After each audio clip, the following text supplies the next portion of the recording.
How is it going, everybody? Welcome back to the Michael Balco Show. I'm obviously your host, Michael Balco. Today, joined by a very, very special guest.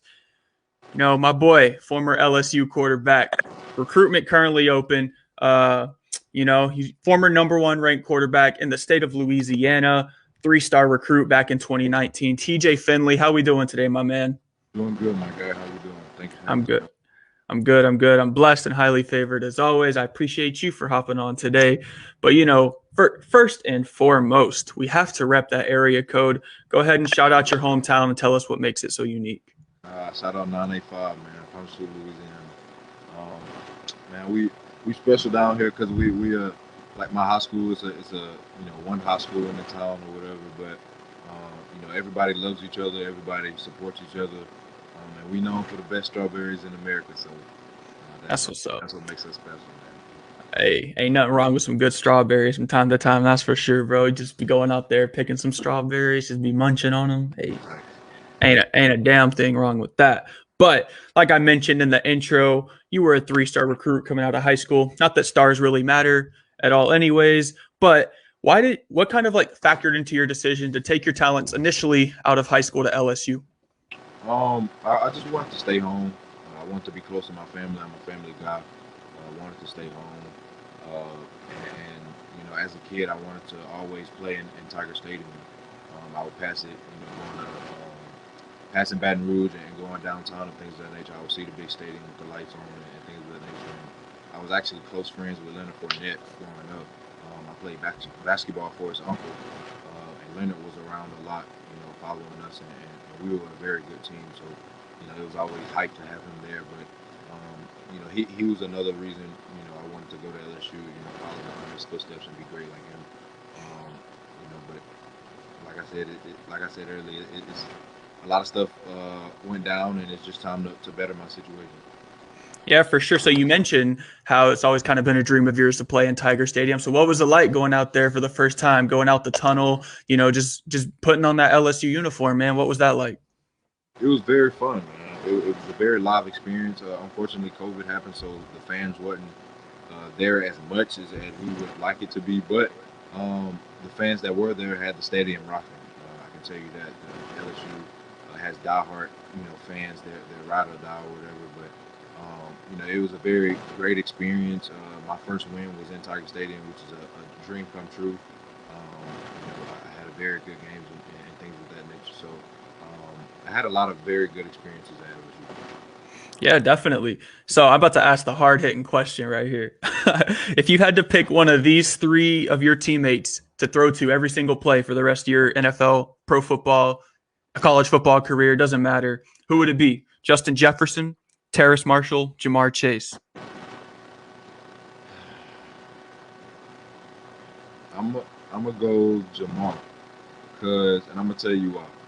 Um, I like Jamar and Jets proved this too. You could put him inside, outside, but Jamar to me, I like physical receivers that can get off a press and he can you can pull up the Auburn game from 2019. Auburn was the most physical with him as anybody ever was, and he still had an amazing game. So I like Jamar just because he's the most physical out of the three, and me personally, I like physical receivers that can get off the press, that can win the deep ball, that can go over the top, that can just do it all. So I'm gonna go with Jamar.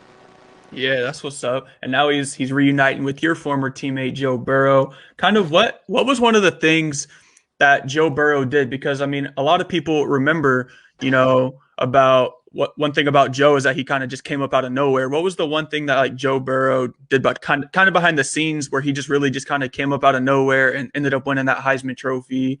You guys obviously won that national championship game, all of that stuff. What was he kind of like behind the scenes? Kind of what did he kind of teach you and pass along to you in terms of what you're going to take into your next step?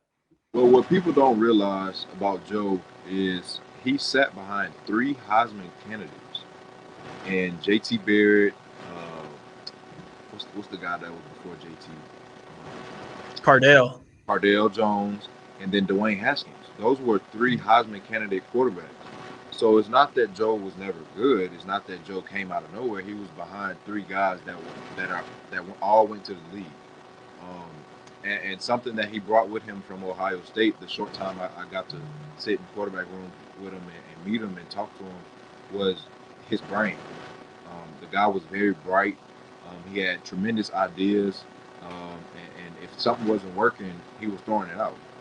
Um, the coaches gave him the freedom to voice his opinion on a lot of stuff, and he did that very well.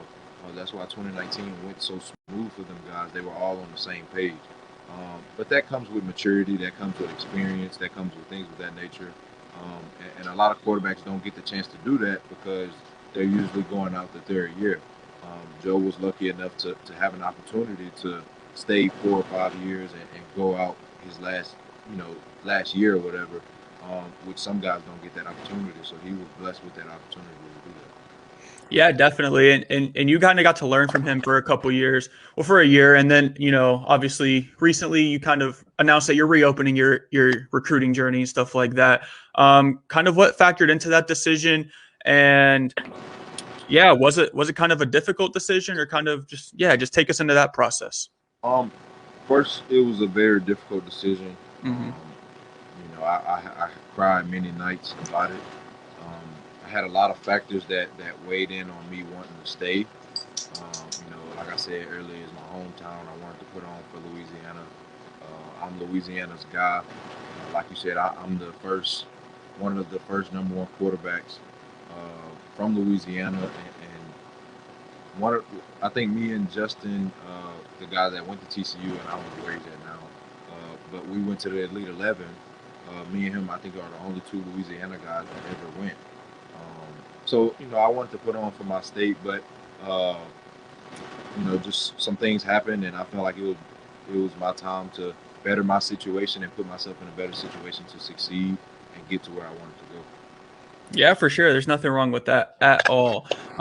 So you announced that you're transferring, bro, and it did not take long for them offers to start pouring in. In the first couple of hours, bro, you had 25, 30 schools started to be interested in you, and you probably ain't felt that way since high school, bro. So, kind of, what was it like getting all that attention again? And you're all of a sudden like you're popping on Twitter. Like, I know that your name, at least on my feed, was trending for a little bit. So, just kind of tell me what that whole situation was like.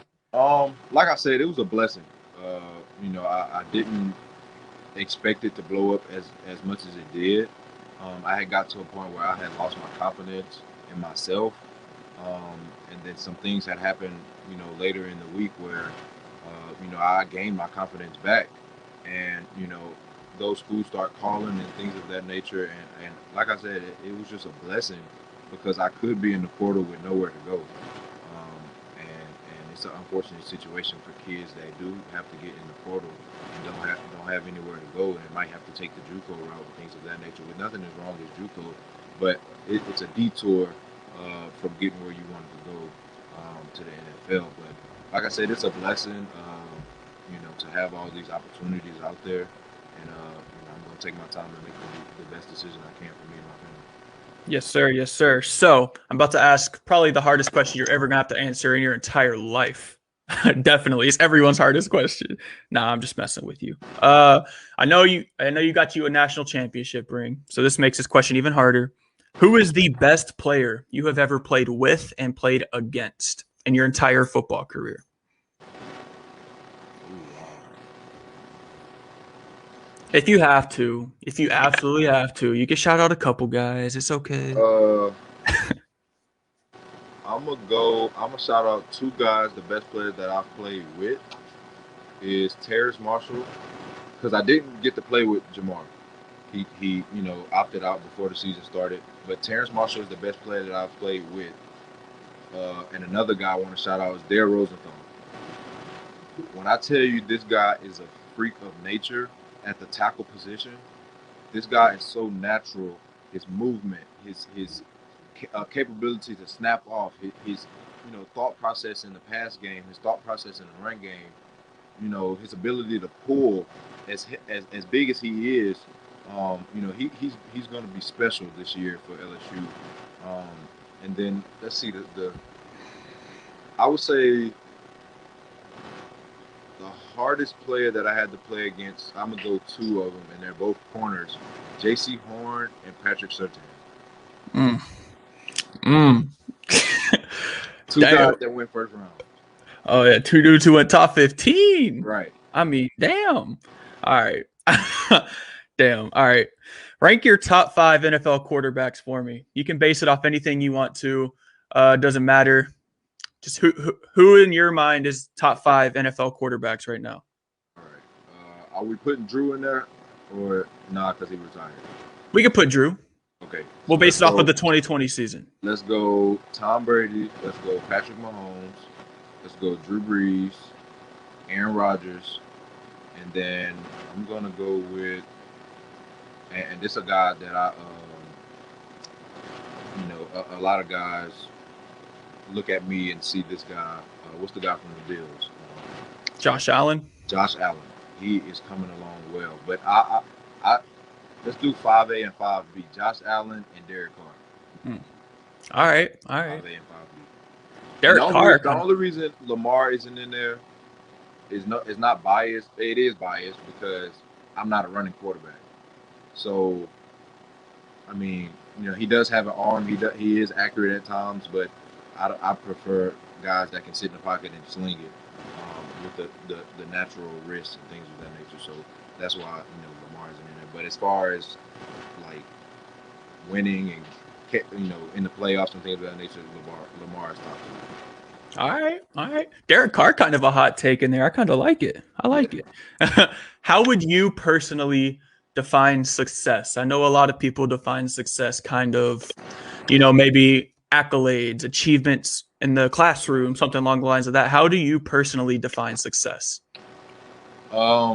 Personally, I define it, and this is very personal. Um, I define success as walking in the will of God. As long as you are walking in the will of God, you're succeeding in life. Period. Your purpose on earth isn't to win a national championship, isn't to win a Super Bowl, isn't to get paid millions of dollars to do what you love to do. That's all a part of God setting you up to do your job that He, spiritually puts you in the earth for. And so I harp myself on, and my family do as well. As long as you're walking in the will of God, then you're succeeding. Like, not saying you're not going to have struggles, not saying that you're not going to have trials and tribulations, because in the Bible it talks about you going through stuff before you get to the goal, before you get to what you want to get to, before you get to where God wants you to get to. You will go through some stuff to test your faith.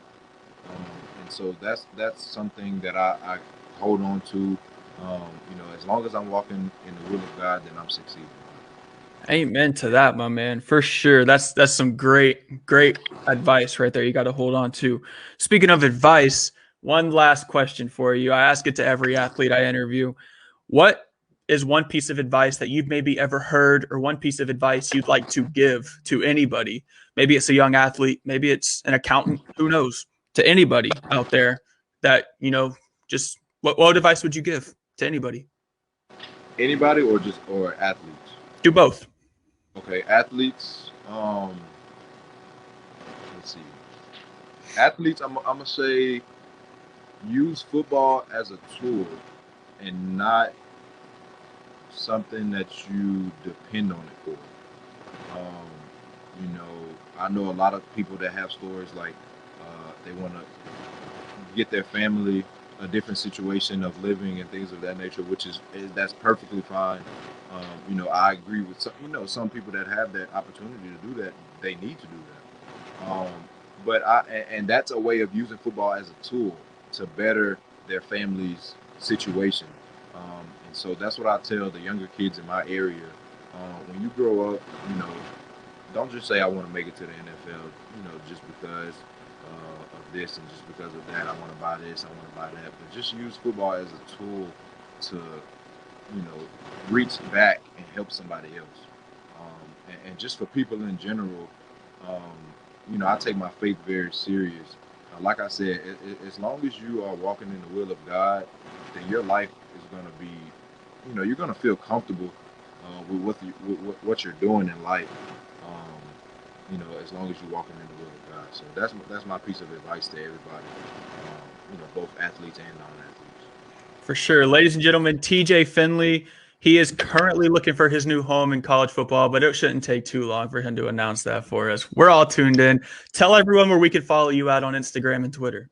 Instagram is TJ Finley one, and then Twitter you can see it below is TJ underscore Finley spelled Finley.